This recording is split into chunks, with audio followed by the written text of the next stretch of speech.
afternoon, everyone. My name is Erin De Bruin, and I am the Project Manager, Genomics Education for Healthcare Professionals at Genome BC. We are broadcasting today from downtown Vancouver, which is on the traditional, ancestral, and unceded territories of the Coast Salish people, the Musqueam, Squamish, and Tsleil-Waututh First Nations, who have been custodians of this land for thousands of years. Thank you for joining us for the third session of our Genomics Forum, called The Pathway Forward. How do we help healthcare providers embrace the use of genomic technologies? I think we can all agree that most of BC's health professionals do not want to become experts in genetics and genomics. But healthcare is changing. And for patients to receive the best possible care, our health professionals must understand how advances in genomics will apply to their daily practice. Point-of-care tools are a vital part of the clinical implementation efforts. Clinicians must understand what tests are available that may benefit their patients and be able to access them either on their own or with the support of experts. It is also essential that clinicians can find the correct clinics that support genetic assessment and testing, as well as have a clear referral process to follow. After learning that Pathways BC was created by physicians for physicians to be a curated repository of websites, handouts, forums, and clinical tools, Genome BC saw a great opportunity to support the uptake of genomics among medical professionals by building on this existing resource. That's where we'll start today.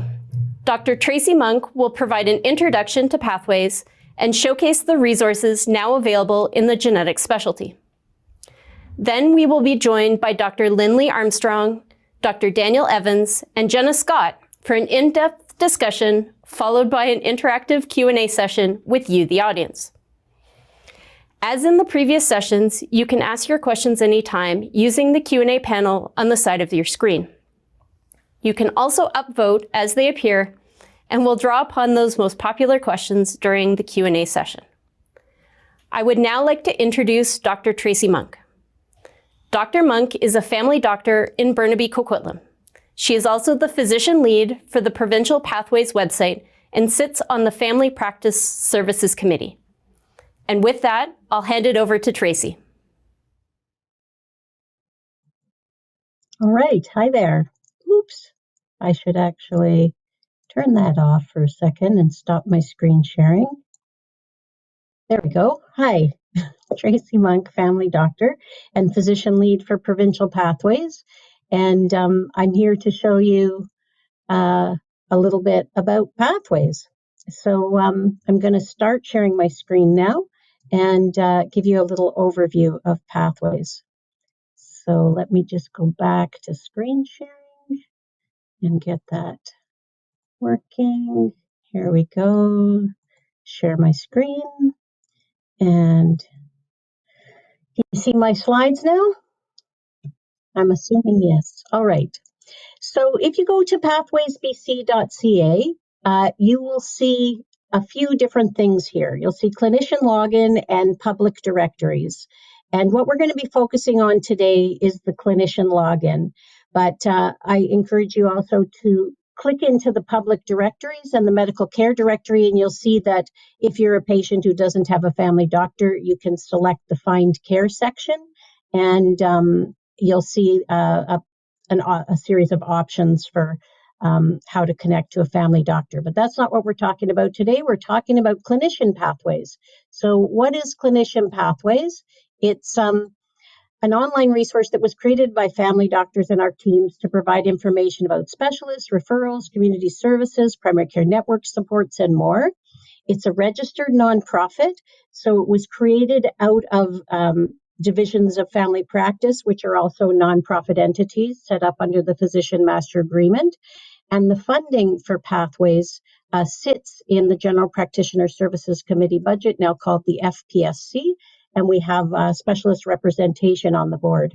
Pathways includes which specialists do which things, what their wait times are, which investigations each specialist wants included in their referrals.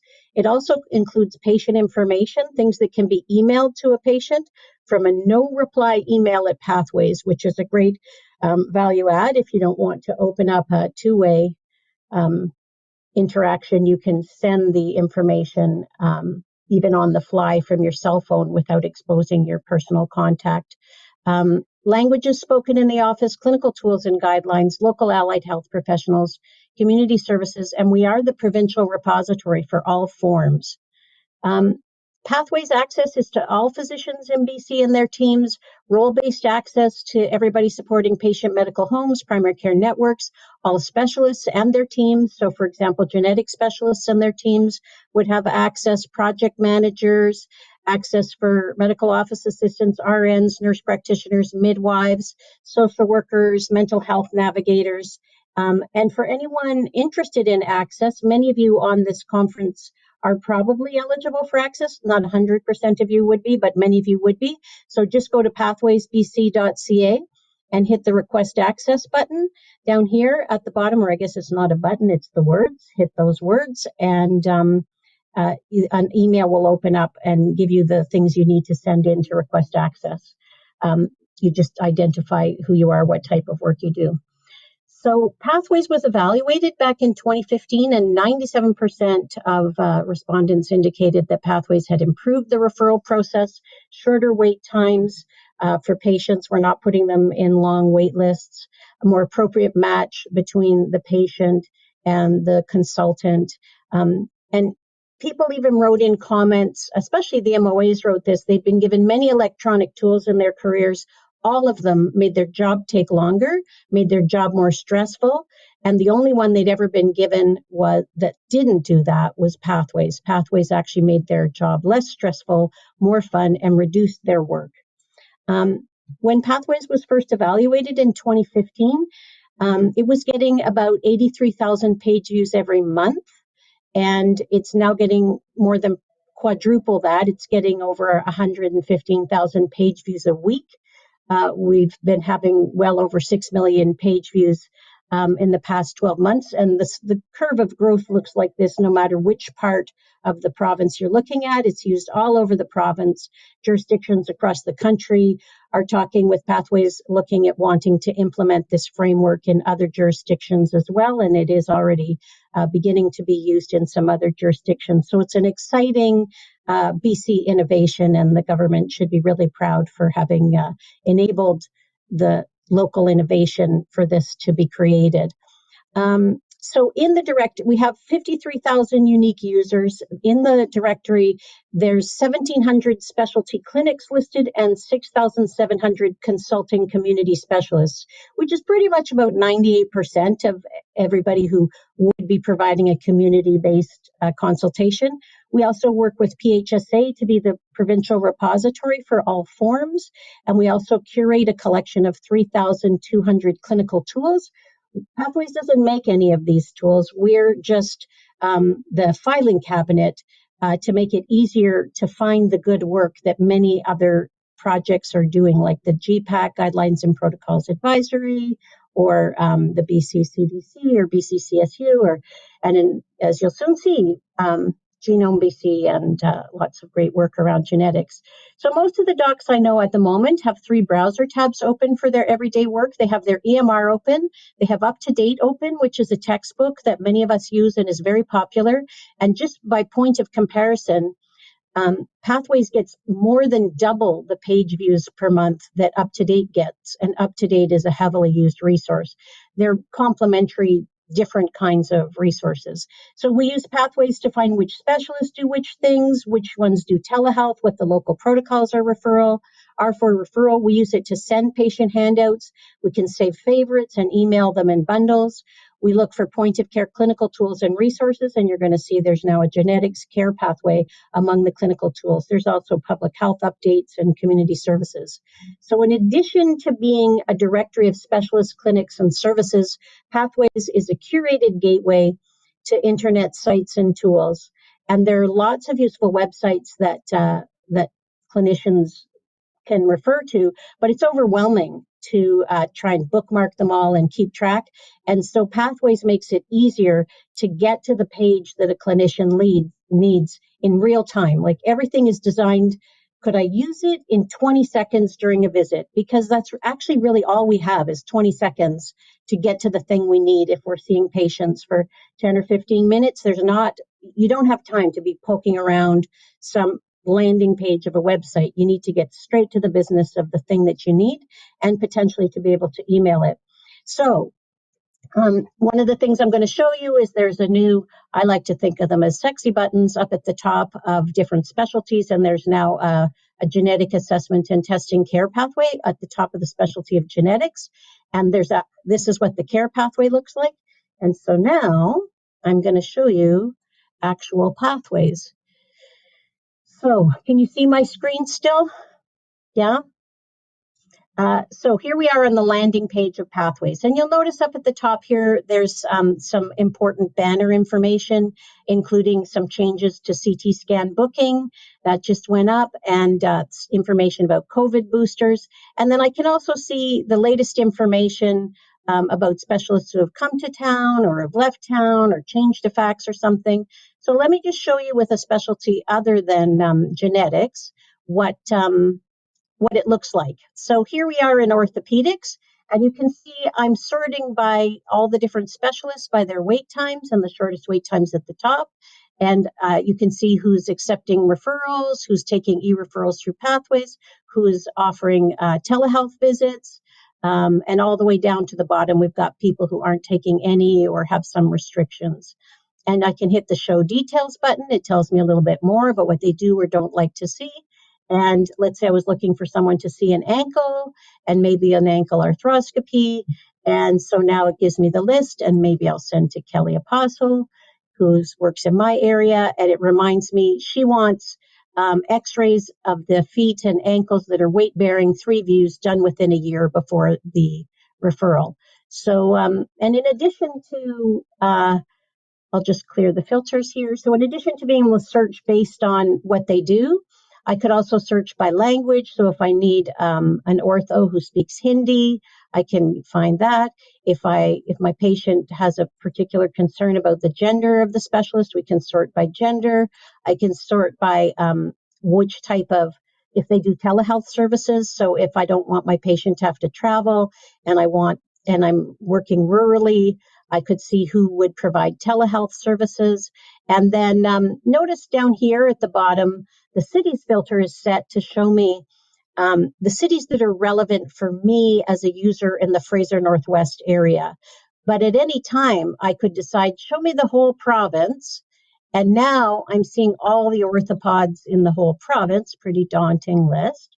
But at any time, basically the province-wide website is set up so that the user is shown by default the things that are likely of most relevance to them and doesn't have their view cluttered with things from all over the province. But at any time they can decide, like, for example, if they're looking for telehealth services, to expand their filter to see the whole province. So let's look at genetics now. Actually, before I show you genetics, I want to show you one thing in gastroenterology. Gastroenterology is one of the few specialties that has populated a bunch of care pathway buttons up here. You saw in orthopedics, we didn't have these sexy buttons up here, but gastroenterology wanted to make sure they weren't getting inappropriate referrals for things like irritable bowel, that if it was possible to manage the condition in primary care, that we would do so. And so, for example, if I have a patient with constipation type of irritable bowel, I can send them emails straight out of the algorithm. So notice how if I might want to look at the low FODMAP diet, I can open that up and take a look at the low FODMAP diet. And maybe I want to email all 4 of those to the patient. So you can see it says you're about to email a link to all 4 of these things. The patient's email will not be stored by Pathways, nor will it be used again for any purpose. And it's going to go to the patient from a no reply email. And so I'm just going to put my email in there. And it does not show the patient my email address. I could add an optional message, like here's the information we talked about. Then I hit email to recipient. And notice how I get this copy to clipboard opportunity for this yellow highlighted text. So I hit copy to clipboard. And then if I had my EMR open, this is just a fake page for my EMR. You see, I can just put that into my chart note, and then I'll have a record of what it was that I sent to the patient. So now let's take a look at genetics. Oops, I hit geriatrics by mistake. Let me get genetics here. There's genetics. Okay, so genetics. First off, let's just take a little bit of a gander at what we have here, because it's only recently that we've started to even populate this, because I think thanks to Erin and everybody, we're finally getting this information into pathways. So let's say I was looking for adult genetic counseling. So you can see for me in the Fraser Northwest area, that's what I'm seeing. If I look for adult genetic testing and genetic counseling, there's fewer services. If I add the whole province, select all in view, that pulls in the island health stuff as well. And there you go. There's the island health one, but I'll reset to my local cities. And let's say I was interested in hereditary cancers and I wanted to see what my options are there. Notice the hereditary cancer program, they're actually accepting some advice requests using the Pathways messaging feature. So if I click into the hereditary cancer program, they have this nice send message button up at the top, and I've used it. So when I hit that, I get an opportunity to send a message to the hereditary cancer program with my clinical question. And I did use it, and my clinical question was actually, I had a patient whose mother had metastatic ovarian cancer, and we weren't sure, but it hadn't been tissue diagnosed, so we weren't sure if she was eligible for testing because there was no tissue diagnosis on her mom. So I sent that as a question, if this patient's mother doesn't have tissue diagnosis, but people are pretty convinced that it's an ovarian primary, is she eligible for testing? And I hope I got the right answer, which was yes. And what I've learned in the course of being a part of this work is that there's also now this mainstreaming hereditary cancer testing for ovarian cancer, and ways that I could have found that as a user. I could have typed mainstream in the search and it would have come up BC Cancer Genetics and Genomics Laboratory mainstreamed hereditary cancer testing for breast, ovarian, pancreatic, or prostate cancer, and the referral form, the requisition is there. And then I can open it up and look at the information here, which I think is basically everything I need to know is all in this page, because it includes all of the teaching tools. And it tells me these are the indications for being able to order it. And it tells me how I'm going to order the test. And it gives me a quick link to the checklist. And there's information for the patient. And there's information, the hereditary cancer checklist. And it says review these slides if you're going to be referring a patient for the testing. And then there's the form. And I could email some of these things to the patient, just like I showed you. So if I wanted to send them the information sheet or the information video, I could hit, and I could favorite this, because I think I will favorite these. And once I've favorited them, the black heart turns to a red heart, and it's going to be available for my quick pick favorites up there, so that if I wanted to just send it as a bundle on another day, I could do that. So those are all quickly linked within the profile. Let's go back again and look at some more of what's available in genetics. And how am I doing per time, Erin? I can't see the timer.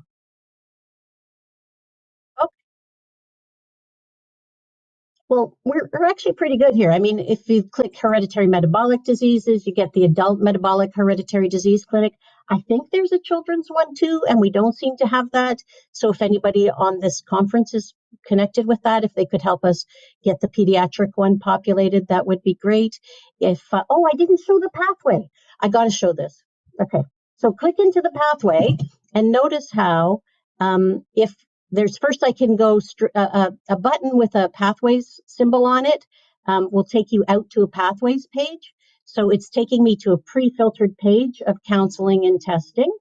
And if I go to the hereditary, if I click hereditary cancer, you saw how it had a down arrow.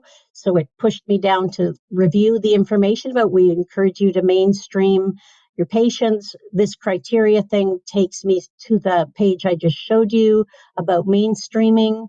Again, it's got the information about how to call to require how to contact through Pathways for quick advice or the phone number. And similarly, if I was looking for maternal fetal, it actually links me out to there's a care pathway for early pregnancy. And so it takes me out to that one. And that has a genetic screening one. And here's an example. Let's say I had a patient who's 35 to 39, and she's actually eligible for nuchal translucency, which is something I never really understood how to order. But the care pathway, this was recently added, explains to order nuchal translucency, write NT on an ultrasound requisition and add the estimated due date. And then see how it says view your region's sites offering publicly funded nuchal translucency. So you see I'm now in medical imaging, pre-filtered for ultrasound, obstetrical nuchal translucency. Then I'm seeing the site specific to my geography. But if I was in another part of the province, that same care pathway would show me different results because I'm in a different geography. So one care pathway can work for the whole province like a treasure map to guide the user in every geography to the resources that they need. So I think that's my time. I should stop there. Definitely should stop there because that's crazy, that zooming into everything. Thank you, Tracy. It is now my pleasure to introduce the rest of our panel. Dr. Lindley Armstrong is a medical geneticist and the medical director of BC's Provincial Medical Genetics Program. Under her leadership, the program is focused on redeveloping itself and its relationships to provide cutting-edge genomically informed care. Dr. Daniel Evans is a new-to-practice family doctor in Victoria. He completed his MD-PhD program in Newfoundland, where his graduate training focused on the application of next-generation sequencing for gene discovery in Newfoundland families. His current research focuses on the integration of family medicine and genetics as a clinical scholar in the Department of Family Practice at UBC, under the mentorship of Dr. Martin Dawes. Finally, we have Jenna Scott, who is the co-director of the UBC Master's Program in Genetic Counseling. She has a broad range of clinical practice, including prenatal, pediatric, adult, predictive testing, and cancer. Jenna also was an advisor to Genome BC's Genomic Education for Health Professionals Implementation Framework. So to start us off, Tracy showed us the wonderful genetic assessment and testing services care pathway. That's one of the first initiatives that Genome BC has started to catalyze the awareness of understanding for the current referral process.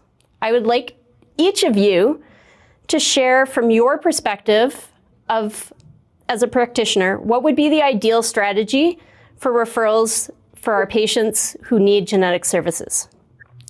Lindley, can I start with you? Sure. Hi, everyone. It's a pleasure to be here. And Erin, what I think is so exciting about Pathways is that it really supports a program like ours get the patients we should be getting to us. We're a program that sees patients with rare conditions. So there actually are a number of criteria that nobody, even we, can't memorize all of them. So by having the tool, as was so nicely demonstrated by Tracy, we'll be able to, over time, I think, even enrich it and populate it with more information and really support the critical question that you're asking: how do we get the patients that we need to the service? So far, I really love what is there because it, I think, orients people to recognize that if they're a specialist or a family doctor, midwife, somebody who might refer to our program, they can quickly recognize where we sit in comparison to some of the other more specialized genetic programs and people who give genetic tests, and they can decide and be sort of supported as they go through. Do they want to be the orderer of the test and provide all the direct patient care? Do they want a clinical service to be involved? And if so, which clinical service? And I like the way it takes you down to our program, Provincial Medical Genetics Program, or the Island Medical Program, which are basically the generalists. If your patient can't be met by your direct care and doesn't need the specialty care of the others, then they can have a look at via the links at our referral criteria, see if the patient meets our referral criteria, and get a requisition in, a referral in to our program. Thanks very much. Tracy? I just wanted to flag that Wayne C., is that how you pronounce his name? Wayne is the person who's responsible for having made that care pathway. And with the collaboration of many of you, I had nothing to do really with making it. So I just want to make sure credit is given where credit is due. Pathways is just a filing cabinet to help disseminate things to clinicians at point of care. And in terms of increasing awareness of the ideal referral strategy to support patient needs for genetic services, I think making sure that clinicians are aware that what I've just shown you is actually in Pathways. Nobody's going to randomly find it, I don't think. There's going to need to be education because clinicians are used to looking for orthopods and for gastroenterologists, but they're not used to looking for genetic information in Pathways. They'll be thrilled, but anytime anybody's doing any education, please share your screen and show people where they're going to be able to find this stuff in Pathways, because as you saw from the usage, the vast majority of clinicians, especially primary care clinicians, are using it. I think that increasing awareness about the mainstreaming of testing and showing people that listing and how it explains everything they need to be able to just start to do it if they feel comfortable doing it, and showing them the care pathway. I think that those were my first initial thoughts. Thanks, Tracy. Daniel? Thanks for the opportunity to try and address this question as a second perspective from the family practice perspective. I think Tracy is absolutely right that there are three things that I use every day in my practice: my electronic medical record, up to date, and Pathways. I use Pathways all the time. And so for that reason, I think that this initiative is great for disseminating information. I use it to update patients on expected wait times. I know that when I go to Pathways, I'm using the most up-to-date referral process, referral form. And so I can't say enough great things about this initiative. From my perspective, what does the ideal referral process look like? I think we can do more to look at simplifying the referral forms themselves. So as an example, in my family practice clinic, I saw 350 patients last month for a wide variety of different medical concerns, some rare and some common. And I think I had 8 visits that were related to a rare disorder. And it would really improve my workflow if the forms were simplified and incorporated some of the workflow and the time constraints that family physicians face. And I think mainstreaming is a great idea. I think we would need supports and different types of training that I think are great initiatives.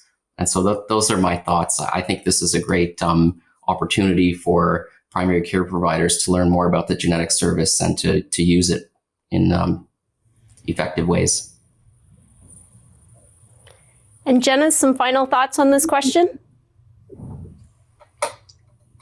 Sure, thank you. I think everybody's touched on it already, but it has to be a process that's easy for the referring physician or primary care provider or whatever referrer that is, to find the correct clinic and provide all the necessary details with that referral, so that the person receiving the referral gets all the information they need. And I don't think there's going to be a one size fits all. I think we've well learned that we need multi-pronged, multimodal processes that really takes into consideration the needs, the patient being at the center, but the needs of the referrers as well as the specialty clinics. And, this takes some shared responsibility all around. Part of learning about pathways and starting to populate access to genetic services there came through funding from Genome BC, and takes the will and funding of government to support both the delivery of the health but also the education that's needed. And so I think this is a great example of multiple different professionals coming together from different institutions with the patient needs at the center, so that we can really develop the referral pathways that make sense, that are efficient, that are easy to use and easily updated over time. Thank you, everybody. Family histories have always been within the scope of primary care as a tool to identify inherited diseases, but they take time to do right. Daniel, can you talk a little bit more about what you need as a physician to be able to make this work for your practice? Yeah, thanks for the opportunity once again. I think, you're exactly right when you say that taking a family history is an essential component of primary care. And one of the big questions for me is, how do we make that work within the workflow of a family practice office? It's challenging because for me to do a comprehensive family history takes about an hour, and most of our appointments are between 10 and 15 minutes. I had a patient just yesterday where I did wonder, I think that they do meet eligibility criteria for a referral, but in order to get the family history completed, I had to rebook them into an hour-long appointment. And so there's this tension between offering hour-long appointments versus 15-minute appointments, because I could only do 8-hour-long appointments in a day versus I could do double if I had 15-minute appointments or more. So there's always this tension between trying to get all of the family history information. And family physicians in the literature routinely cite time constraints and workflow as barriers to integration of genetics and primary care. And I would make one other comment about family history. Our electronic medical record systems, they often are not very user-friendly for family histories, and none of them could draw a pedigree. One solution to this problem is to adopt patient-facing software, which various groups in the United States are looking into as to how it works in primary care. So with patient-facing software, a patient could input their family history into a secure portal, and then that would produce a family tree for us to be able to look at and interpret. And this gives patients the time that's needed to collect their family history, and it reduces the administrative workload for the physician. And not only that, these tools can help support decision-making for primary care providers.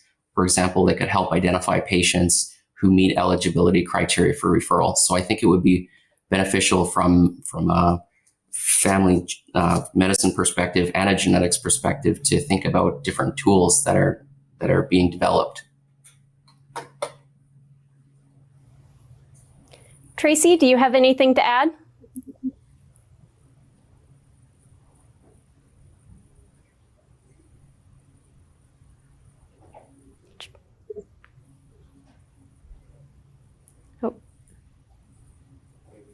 Trace. Oops. Okay. Can you hear me now? Okay. So I hadn't realized how important timely a lot of this was until I heard White Coat Black Arts this past weekend. It hadn't really sunk into me how like amazing the work that all of you have started to put together really is, and how important it is, because that was all about patients with hereditary cancer risk not having opportunity to get testing. And like I say, it was only in the course of actually looking at the care pathway that I realized, oh my goodness, like we can actually direct order now. That mainstreaming that they were talking about is actually available. I could be ordering it. So when I take a family history, it's very common for somebody to tell me that they have family history of pancreatic or ovarian or prostate cancer. And just knowing this now, I'm like, even if I don't take the most detailed history, those particular things pop up fairly often. And although my EMR doesn't let me draw the tree properly, I can put the reminder up at the top where I see it every day, family history of whichever cancer they might have family history of. And I can remember to come back to that another day. And very often it's patients themselves who raise it.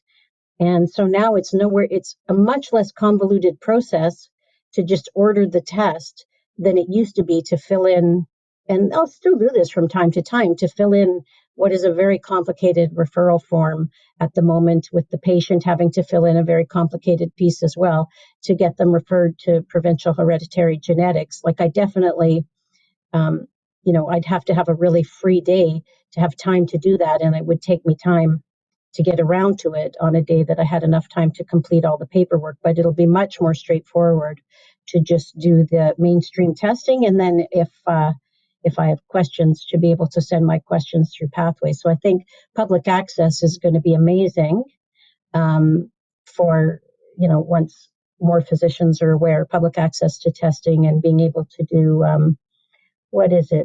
previvership. What was the term on the White Coat Black Arts? That we can actually, for patients who would be interested in taking action, they're going to have the information they need because we can more quickly get them the tests that they're interested in. Thanks, Tracy. Lynn, Lee, or Jenna, is there ways that our genetic specialists can assist in this process? Jenna, why don't you start? Well, okay, thank you. Absolutely. I feel as though we need to do a better job of building our shared care pathways, if you will, so that genetic specialists are better supporting the primary care providers and some of the other specialist referrers. But for example, if we had genetic counselors that had relationships with primary care providers, maybe as part of the medical care home, to both support some of the activities, but also support the knowledge translation, so that it really is a shared pathway and a developmental pathway where we work together over time. Looking at it from a stepping back, big picture, I think having genetic counselors recognized as real recognized healthcare professionals with licensure could go a long way to supporting this kind of a support for primary care. And I'd otherwise just really echo the comments of Dan in terms of an electronic pedigree or family history drawing tool that worked with our electronic medical record that could be populated by patients and or providers and shared with appropriate consent to the providers that need access and updated accordingly over time. Takes funding, it takes will, but this would be hugely beneficial for the patient.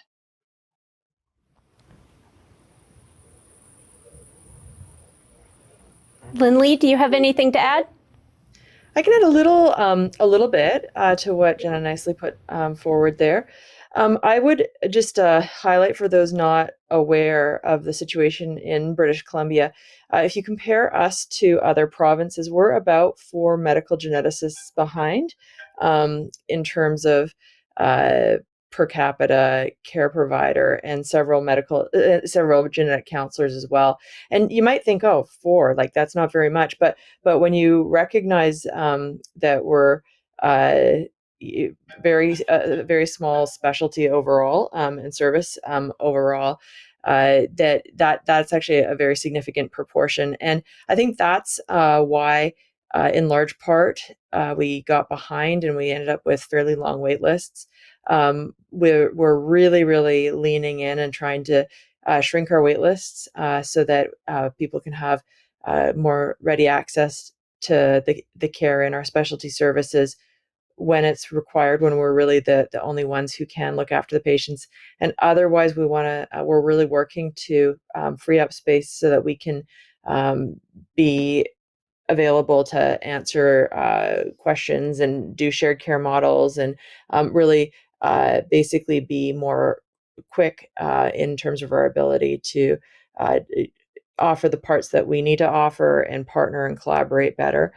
So a little bit along the lines of what Jenna was saying, I just reiterate that and highlight that we're moving there. We got behind with being so understaffed, and we're also working on workforce applications to allow us to be staffed up to provide the partnership that's more appropriate.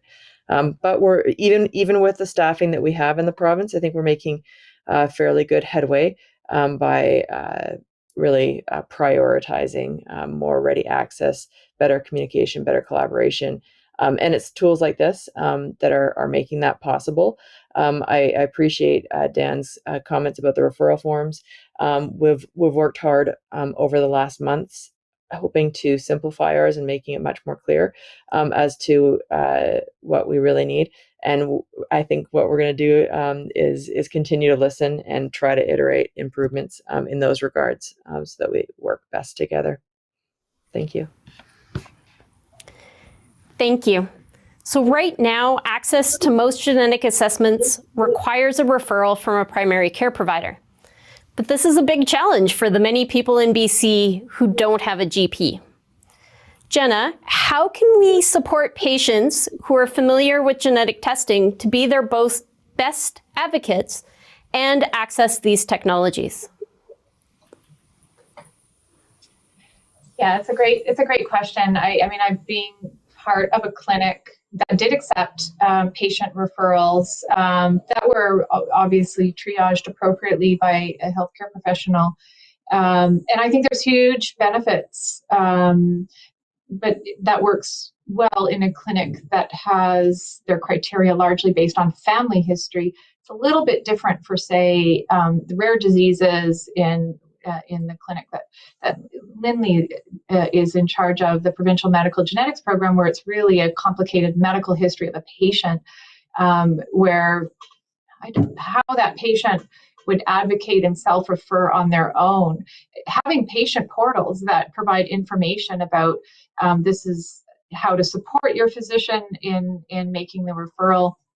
But I think in general, it comes down to really leveraging any existing and well-used forms of communication, and having a consistent, clear message that we have a way of reaching patients, reaching drop-in clinics, helping to support this process.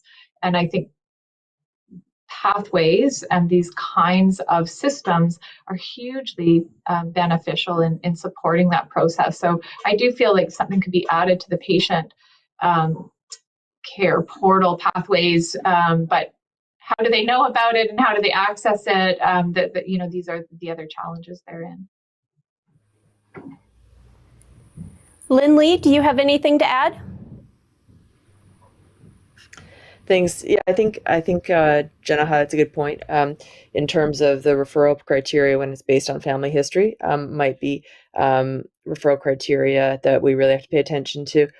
We have a tradition in genetics of because we look after patients who might have their care required because of a family history, using family letters. So for our program, we'll sometimes get family letters written by the genetic service somewhere else that describes the situation for the patient who needs a referral. So there have been instances where we've also accepted referrals in the absence of a primary care provider or ongoing care provider, although we clearly try to make sure that there's somebody ongoing to be providing the ongoing care in case. So I think that that it's where patients do have the indication. Our services have found ways of accepting referrals. It's just the wait time generally that's required. As to how they access us, that it's best if they can go through other care providers, but they tend to also find either our academic programs or our clinical programs online, which are pretty well represented. Yeah. Thanks, Lindley. Tracy, your presentation focused on our clinician side, but do you see there being an opportunity on the patient portal version of Pathways to support this? Potentially, although I think too the ministry is doing some patient-facing pieces as well. So the way that Pathways best supports patients is when clinicians can find the tools at point of care. And I think our public-facing directory to help point patients who don't have a doctor at the Health Connect registry and to immediate care. But probably for the patient-facing pieces, the things that the ministry is building in their gateway, that's probably where that's probably primarily where the patient-facing pieces should sit in the long term. And Pathways works with the folks at HealthLink, and so I think we have some public-facing pieces right now, and we're happy to continue to grow that because all we're doing is really making part of Pathways visible for the public. And we're happy to do that, or we're happy to also work with the ministry and the Health Gateway team. Thank you. So our previous panel discussed how we transition research to the clinic. Once these technologies get there, how do we ensure they're being used, and who should be responsible for initiating and maintaining this work? ITAN highlighted that education early is something their team is looking at, but do you have any other suggestions? Yeah. Jenna, can we start with you? Sure.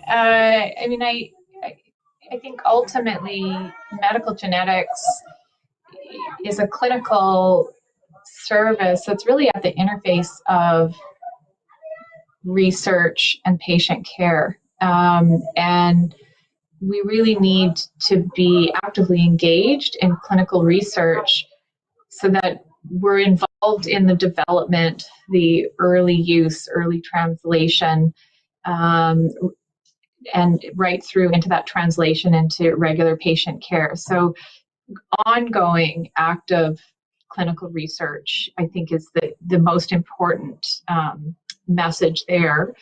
And, who's responsible? Again, this is a shared responsibility. That genetic technologies are hugely expensive.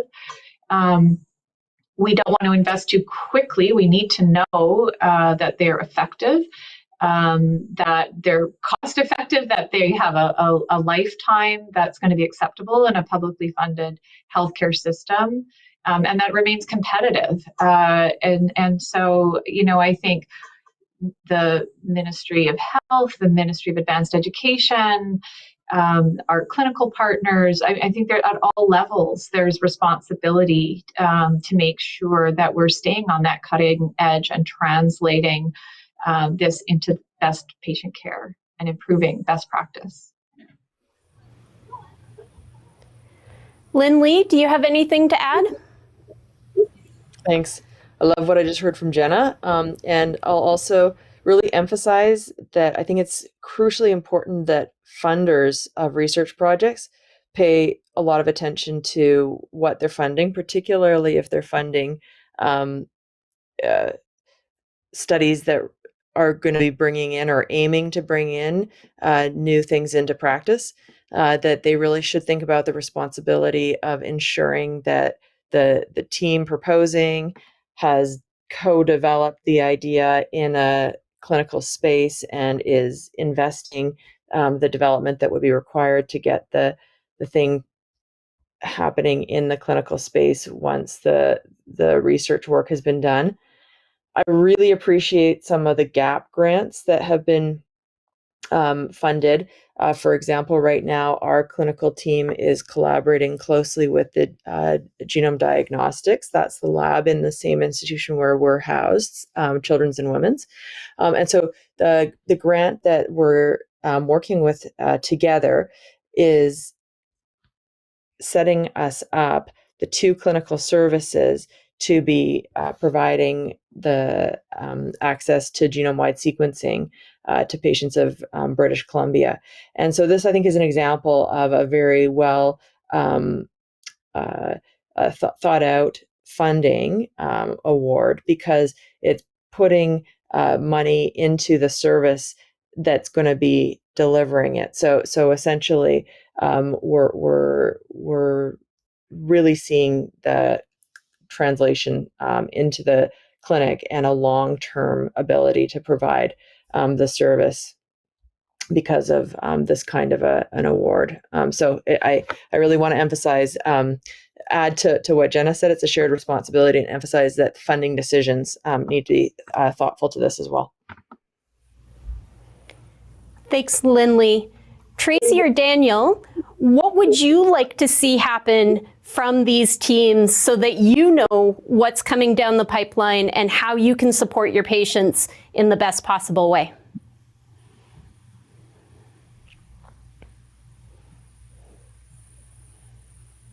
Daniel, do you want to start? Could you repeat the question one more time for me? Yeah. So as these research transition into the clinic, what do you as a physician need to see come down the pipeline for you to be on board and start adopting it in your clinic? When I think about like electronic tools that are coming down the pipeline and things along that front, you know, some of the best collaborators in my practice are the divisions of family practice and doctors of BC, and there's the doctor's technology office. So they can help with incorporating new electronic tools for family physicians. I think just a collaborative approach, and generally I'm very on board with mainstream testing. I think more education would be helpful. I hope that answers the question. Tracy, do you have anything to add? I don't think I have anything to add on this one. Okay.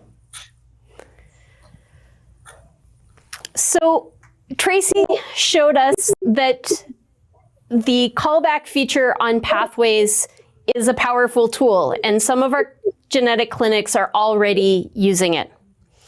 But there are other tools, including things like the rapid access to consultative expertise, so the RACE line.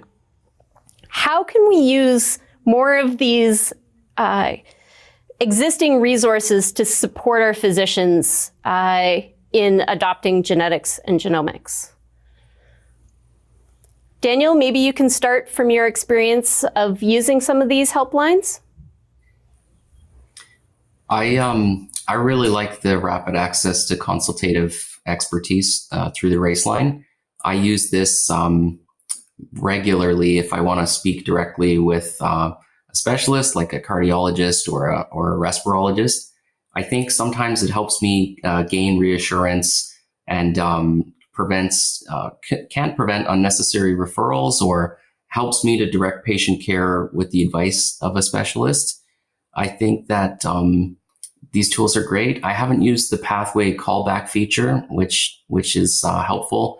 And if Jenna or Lindley can tell me more about the process of speaking with a genetic counselor and how that could work with and how that works, I think that would be those are all great things. I'm all for more access and more relationship building between family practice and genetics services.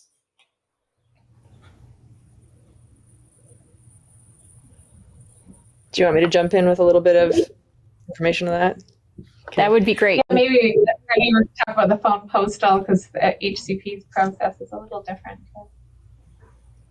Okay, so in Provincial Medical Genetics Program, we have a genetic counselor assigned every day to what we call PMP, or phone and postal. And I think that reflects the fact that our phone does really ring off the hook with all sorts of questions from anybody across the province. And they're often questions that relate, for example, to pregnancy management and testing questions, or it could be because of family history or something, or it could be around, does this person's condition warrant a referral? So a whole range of questions get asked, and we have a system in place to basically support what can sometimes be an on-the-spot answer, or sometimes be I need to do a little bit of research, talk with a medical geneticist, and get back to you. And sometimes we'll convert the question into a referral, but oftentimes we can address things basically just via those communications. We also recognize the complexity of the patients that get referred to us, and we recognize that oftentimes there's in a sense, a consultation in just deciding whether or not that there is an appointment and a consultation required. So we expect people to sometimes send us referrals where they're not sure, and their referral request can be along the lines of, does this warrant a referral, and describe the situation. So we have a triage team set up that meets Monday mornings, and if there's something urgent, we can always strike up people to review the formal faxed in referrals. So I think via the combination of our phone and postal service, that usually people get use the phone. That's the more common one in that instance. But they can also fax just questions to that. And the completion of our referral template and for review by the triage team. I think we provide the kind of support that people typically find from other services in the race line. And I think it's just a matter of us being such a small group of healthcare professionals in the province in this area that we don't independently participate on their race line itself. Thank you. Tracy. Yeah, I think I think it was Jenna who said we need a multi-pronged, multimodal approach. And I always think about the importance of having no wrong door, that there should be many ways to access the kind of information. And the callback button on Pathways is a very new feature. Medical genetics is one of the first to adopt it. And I know for myself, I think the race line is a really impressive service, and access to a breadth of things. I have a hard time using it on my phone. I'm just not that great on the app thing. And so in my ideal world, I would be able to send the message to race through Pathways instead of having to go to another thing. I could just send it. That Pathways would be one of the no wrong doors to get to whatever the infrastructure is at the other end answering the question. And then I think for the genetics team, I know that there was mention that sometimes you're getting the same questions, and I think something that would be cool to do with the Pathways callback feature is on that page I showed you where you construct your message, your quick little message for the team that's going to go to them. You could post an FAQ like, have you looked at these questions first before you send us a message? And that could unburden maybe the small team. And I think that's one of the nice things about the way the Pathways interface works is that A, it's right there while I'm at point of care, and B, that we can continue iterating and putting things like an FAQ so you don't keep getting the same questions. And then I think any chance any of you who are doing educational sessions have to help educate people about the stuff that's in Pathways and make it a centerpiece of a presentation. I know all of us as docs, when we go to presentations, oftentimes the last slide is like a whole bunch of websites you could go look at. You could look at this and you could look at that and look at this. And then we all put our cell phones up and try to take a screenshot pathetically of all the potential things we could look at. And of course, you can never find that screenshot again, and we're never going to find the resources again. And my dream would be that any consultant doing any presentation never puts up one of those slides again, and just if it's something that's for use at point of care, show a slide of here's how you're going to find this resource. Here's something you can find in Pathways tomorrow. And for the rest of your clinical working life, you're not going to have to keep a pile of screenshots in your photo gallery of resources you might want to look at. You're just going to type it in the Pathways search. I'm the Tupperware sales lady at Pathways. I can't help it. So. I have one thing to add potentially. So, again, that multi-pronged, multimodal approach I think is essential. And what, Lindley has outlined, clearly the Provincial Medical Genetics Program tries to address this in multiple prongs. I think the Hereditary Cancer Program does as well. I think where we could maybe do a little bit more effort, coming back to that question about supporting patients and their access. I don't know how well the sort of 811 line is linked up to knowing about Pathways and all the resources and helping to support patients to where do they go and who do they contact or how do they help their physician to know.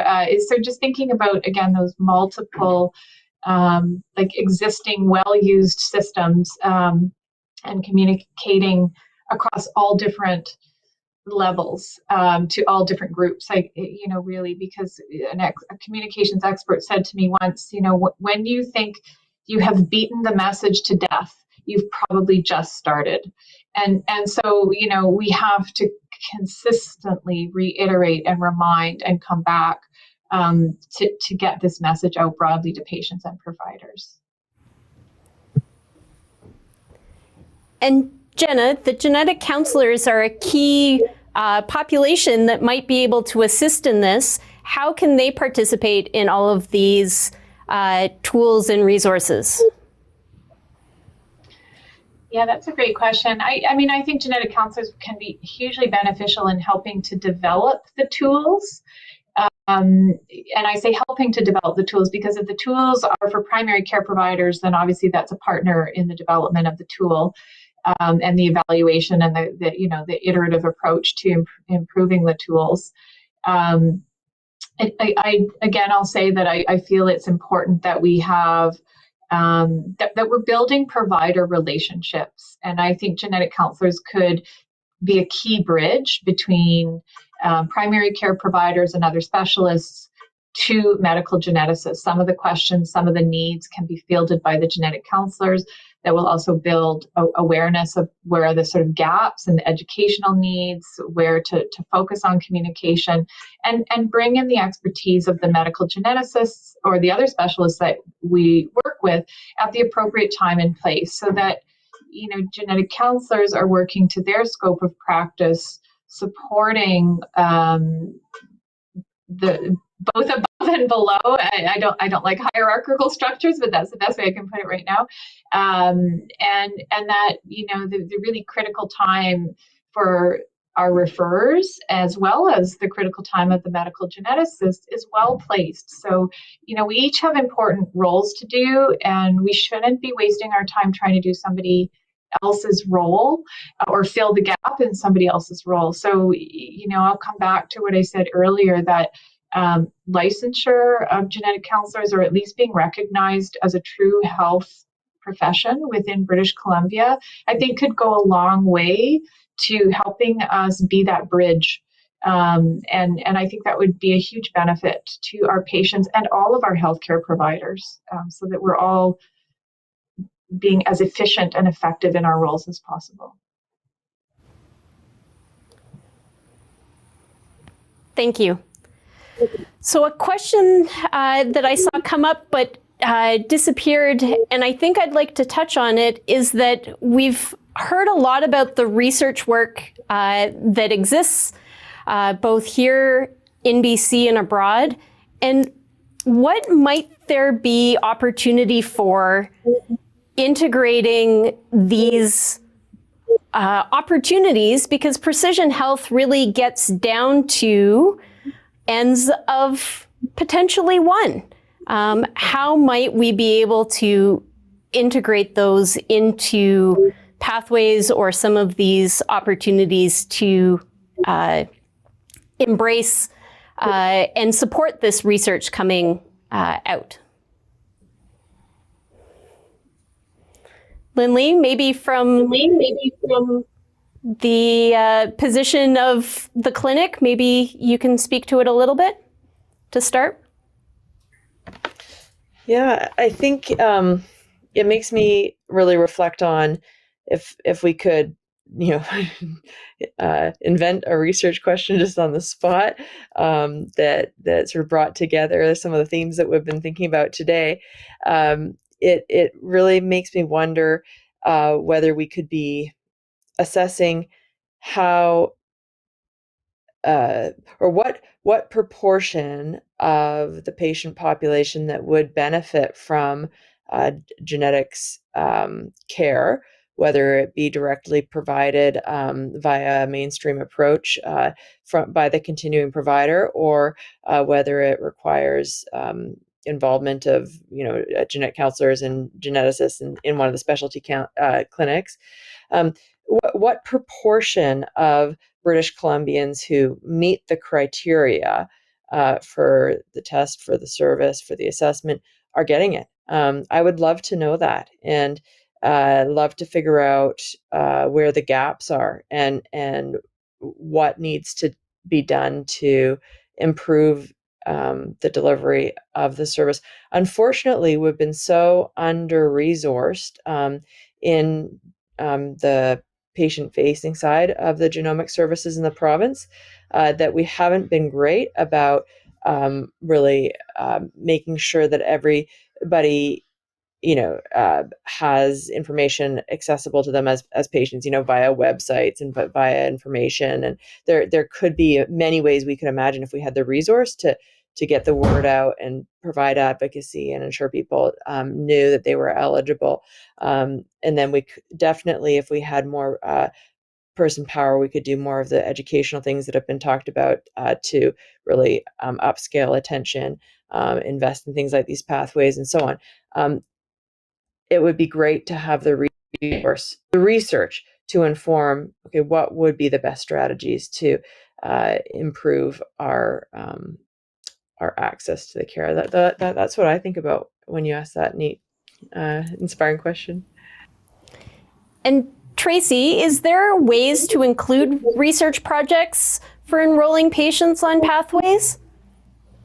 It's not really in our current scope, no. I mean, everything, like I said, is what can I do in 20 seconds during a visit? So we keep the scope pretty tight to things that will, that are focused on clinical care.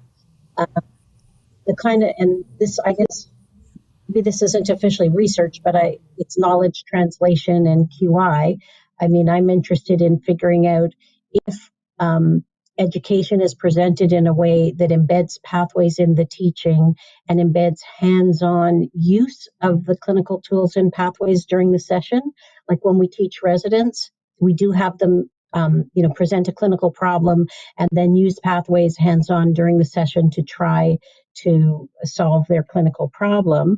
And we can monitor usage of pathways. And so if you did a session in one area of the province, did use of the care pathway go up after the session, and was it ongoing? So I have an interest in QI kind of research and knowledge translation and penetration of knowledge. And I think Jen is right. It's definitely true that just when you think you've really pounded your message into people, you've only just started.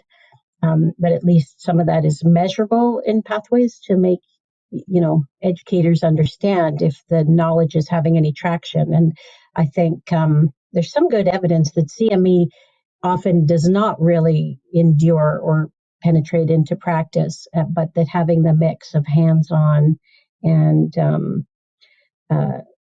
doing having things that you can use at point of care embedded in the teaching makes it more likely to actually stick. You really do need the multimodal approach.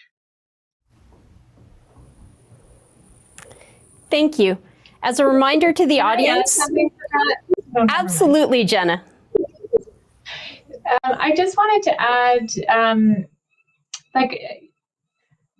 thinking about the research that's done, and particularly mindful of where we're at with genomics research in general, it has tended, well, it's very much focused on white European ancestry. And so the ongoing research and improvement of our genomic databases to include underrepresented populations is absolutely key to any precision health effort.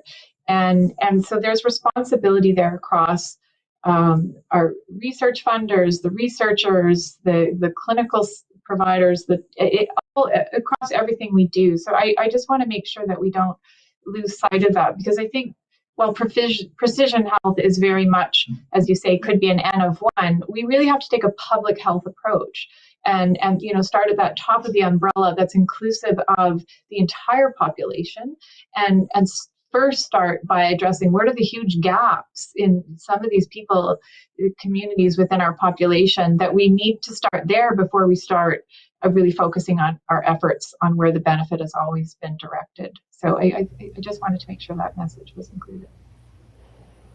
Absolutely, and really reinforces the presentation we had at the top of the forum. Daniel, do you have anything to add? I think Jenna's comments are great, and I don't have too much to add. I think this has been a really helpful conversation to talk about, to engage with the genetic service and talk about different opportunities. And I think it's exciting, and I think it's really makes me optimistic and forward thinking about how we can keep building on this in the future. So I have one more question for our panelists before we get to the Q&A. And so I hope each of you can contribute to this, although we've had this conversation a lot over the time we've been together.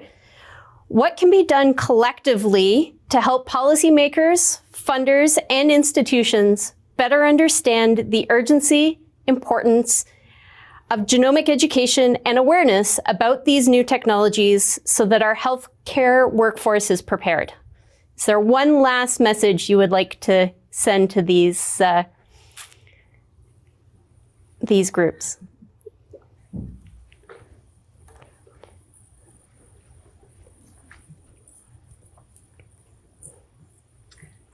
Well, okay, I'll jump in. I'll hammer it on the head again, but it needs to be a collaborative effort across multiple ministries. You can't improve health without improving education at the same time. And the education is also tied to research in many ways. So it has to be a multiple layers of responsibility, without not the silos of practitioners and not the silos within government funding or private funding. It has to be a collaborative approach to being strategic in the goals and the direction, and continually collaborating to push that envelope forward.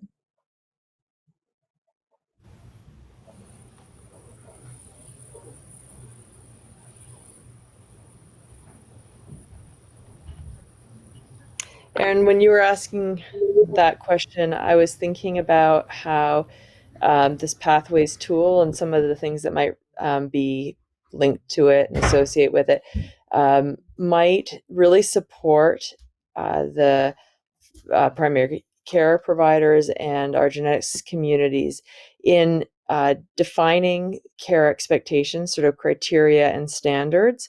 I think that in medical genetics, we've considered ourselves a rare disease care specialist often, and we are starting more and more to recognize the need for like, especially as we think about mainstreaming, and having broader access to testing, and the prices go down so that that's a possibility, we're starting to really recognize the importance of setting criteria and standards, benchmarking and goals.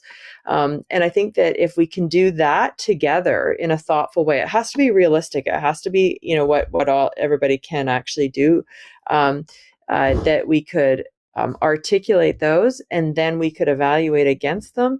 And then to your question of like, how do we get attention of the policymakers, funders, or however you worded it, I think it would be us being able to really clearly articulate, these are the agreed upon goals and criteria and standards, and this is how we're performing in the BC space.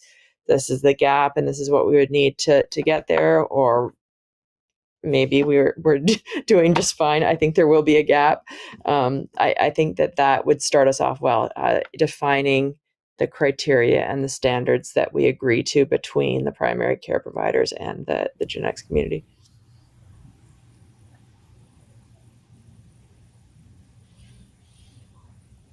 That Thank all you. makes good sense to me. Me too. I agree. Okay.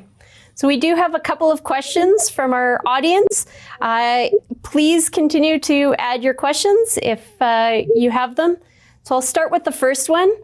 Has the use of AI to collect and summarize family history been thought of as an integration to pathways for clinicians to access? That wouldn't be something that would be part of pathways. That's something that would be part of EMRs. And I'm sure that EMRs, in fact, I was approached by a vendor of a product that integrates with my EMR that does want to use AI to do some integrating with my EMR. So that'd be separate from pathways, but for sure, that seems to be out there. I haven't purchased the service, but things are happening at a rapid pace out there with that.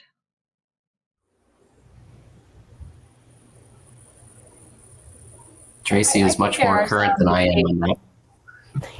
I'm sorry, go ahead. Sorry, Dan, go ahead. No, you go ahead. I was going to say, I'm aware of some different ways that AI has been used to improve service delivery, to really help with some of the primarily looking at patient education, or I'm not sure how you would use it to obtain family history, but I'm sure if there's a will, there's a way. But as long as it's a way that is, integrates with the EMR, assuming we have a provincial EMR at some point in the future, that could be really, there's great utility. It doesn't replace people, but it certainly can take away some of the workload, so we can be more effective in when we do provide services to people, person to person.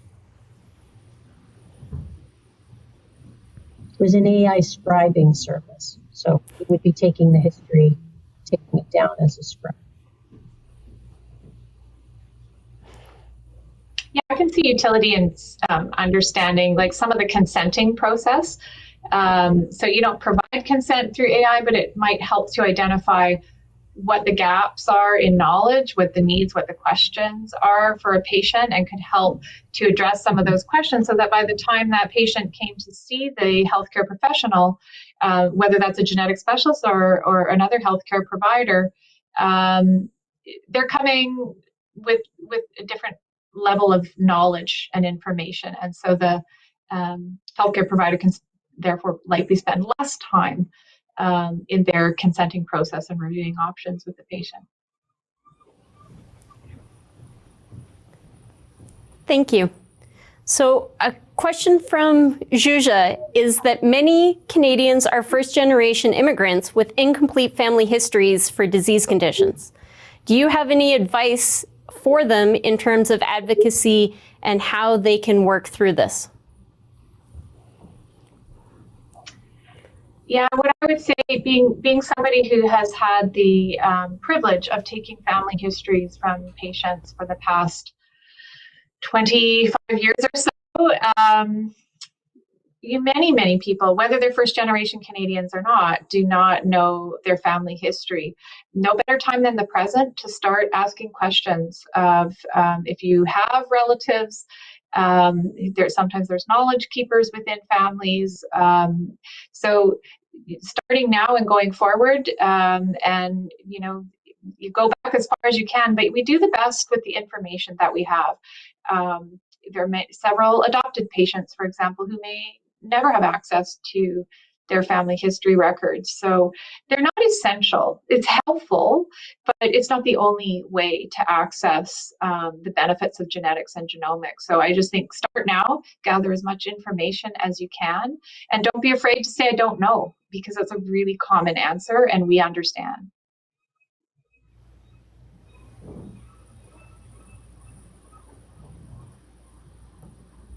I think that's a great response, and it makes me think about, I think, Dr. Schrader's comments earlier about parent of origin testing and how in the absence of family history, we can still gain some useful insights. Thank you. So our next question does the patient-facing portion of Pathways provide links to telehealth doctors, as many physicians are not accepting new patients? Tracy? Well, the public-facing piece, I don't know, do you want me to show you that piece? I mean, it doesn't have anything to do with genetics, but if you go to pathwaysmedicalcare.ca, which is not the main Pathways site, maybe I'll just share my screen for a second so I can show what I'm talking about here. So sharing my screen, and if you go to, what I've been talking about is clinician login Pathways, but if you go to the medical care directory at pathwaysmedicalcare.ca, which you could also access as you saw from the Pathways BC landing page, see how there's a find care page? No doctor, find care today. So you could type in your city, and this is a completely different part of Pathways, completely separate infrastructure from what we were talking about before. It's a little side project we made at the beginning of COVID. So you see it gives you a pinned map of all the places you could access care today and which ones are open. And if you're looking for a family doctor or nurse practitioner, it gives you the local mechanism to register for one. And if there's a Health Connect registry through the ministry, it will direct you to the ministry page.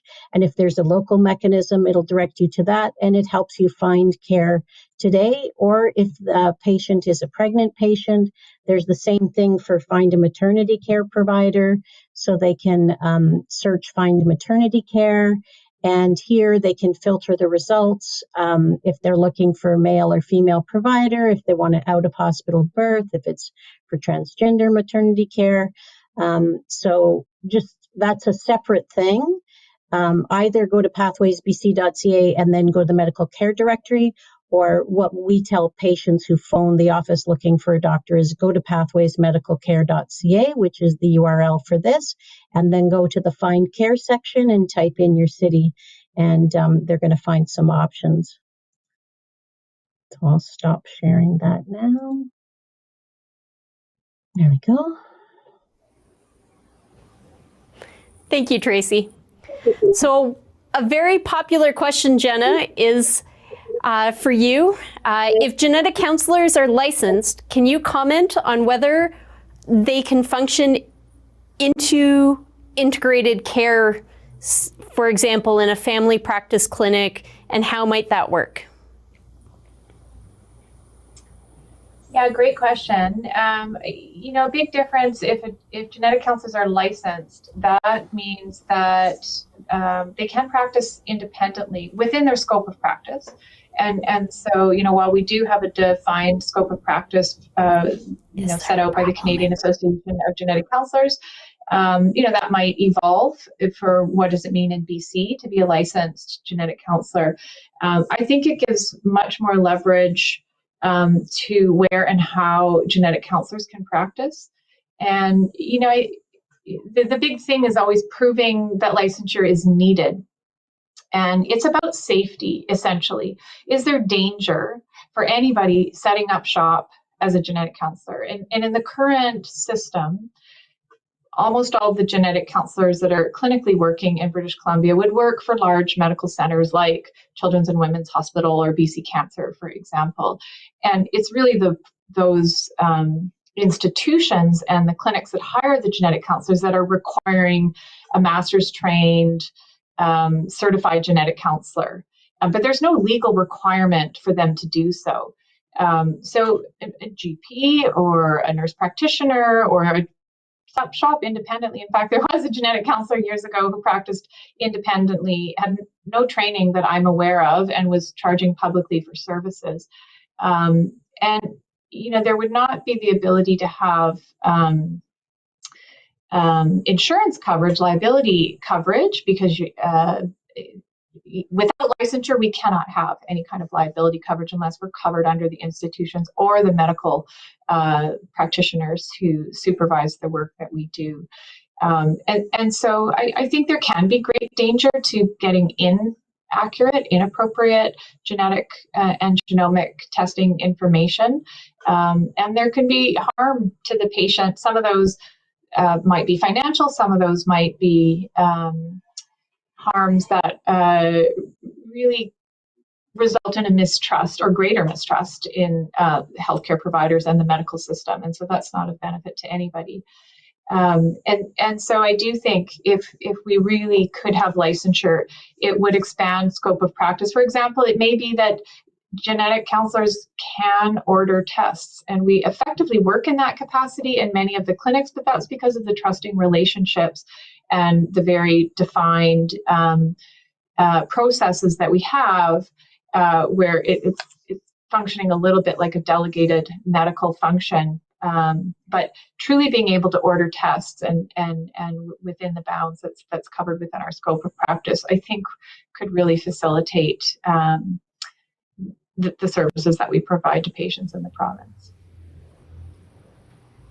Thank you, Jenna. The final question from our Q&A, Lindley, may be best directed to you. If a patient chooses third-party provider services outside of BC, how can that be incorporated into their care plan, and how may we support physicians with these patients who get this services outside of our public system? We have thought about that in our program, and what we've come to conclude is that we really try to not think about where the person has gotten their risk assessment, their information, their diagnosis, whatever it is. We really try to look at, on face value, does the person meet the criteria that we would usually interpret to warrant our services. And so, for example, if somebody finds out that they have a breast and ovarian cancer gene variant that looks like it would support a diagnosis of breast and ovarian cancer syndrome, it's not relevant whether they got that through a private pay purchase or one of the services here, whether they originally had criteria that we would use to have offered them the test in the first place.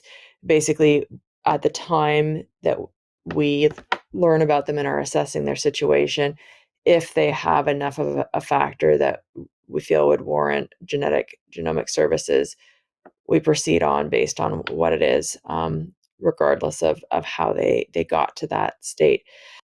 I hope that's the best way of looking at it. It did take us some thinking, and we considered various angles of it, and recognize that there are concerns that some people can go and purchase lots of assessments and therefore then essentially have more access to public services because of that. But overall, we felt it wasn't really a position that we could find ourselves in if we ended up saying, okay, if they got their risk assessment privately, then they needed to continue on through the private system, for example. yeah, I'd be interested to know what Dan and Tracy think about from the family practice point of view, and anybody else's comments on that. But that's what comes to mind, and that's been our experience in addressing, I think, the question that you were getting at, Erin. I'll tune in here. I just got a request for one of my patients had pharmacogenomics testing to see if we can fine tune their medications. And so it's a really pertinent question as to how we can work to accommodate testing that comes from different sources. And I'm just interested to see where it goes and see how I can best help people, but I don't have all the best answers at the moment. Yeah, I got some pharmacogenetic testing that was done by the patient's insurance company who was off on long-term disability for psychiatric reasons. And I got like a 30-page report I had no clue what to do with. And then I heard through you guys, though, that there's this ADAPT clinic, and in terms of mental health and genetic history. So, and then at first I didn't really understand what the ADAPT clinic was either, but I realized actually that would be useful for this patient. It still doesn't necessarily, I can't remember if it's truly going to help me with the pharmacogenomic piece. And I'm still trying to get some help to figure out what am I supposed to do with this, what was it, pill check or something was the software, but none of us are prepared for what must be happening quite a bit if the two of us have both gotten it. It's a brand new thing. I don't think I answered. So I defer to my mentor, Dr. Martin Dawes, on this because I think he's got some good answers. Yeah, Martin. Yeah. One thing we have learned that I'll just pass on as a tip is that a number of these companies do have the health professionals with them. So sometimes you can actually put the patient back to get the genetic counseling from the company itself. It's variable, but sometimes that's the case. Good to know. Thank you. Yeah, and it would sound to me that'd be really important to be connected to a pharmacist, particularly one who has some area of focus or expertise in the medicines that are in question. Pharmacogenomics is going to be a really big impact on our approach to prescribing. We did set up a meeting, Erin, with the pharmaceutical services branch in the ministry to talk about that. And so there was no clear path there about, it sounds like another area for advocacy to build out. Absolutely. So thank you to all of our panelists, Tracy, Lindley, Jenna, and Daniel, for your time and input. This has been a really great discussion. Tracy, thank you for the great introduction to the power of pathways as a tool for clinicians of all levels to enhance our patient care. But Pathways BC is just one item in the toolbox to support the genetic assessment and testing in BC, and we need to build out the rest of that toolbox. We hope that today's session will kickstart many important conversations on how to ensure patients and the healthcare workforce have the knowledge, resources, and guidance they need to get the right tests at the right time. This concludes our session. We hope you have enjoyed the conversation. We have a short break and the next session starts at 3 p.m. You can access that session by again returning to the Event Hub and clicking on the next session. Thank you very much.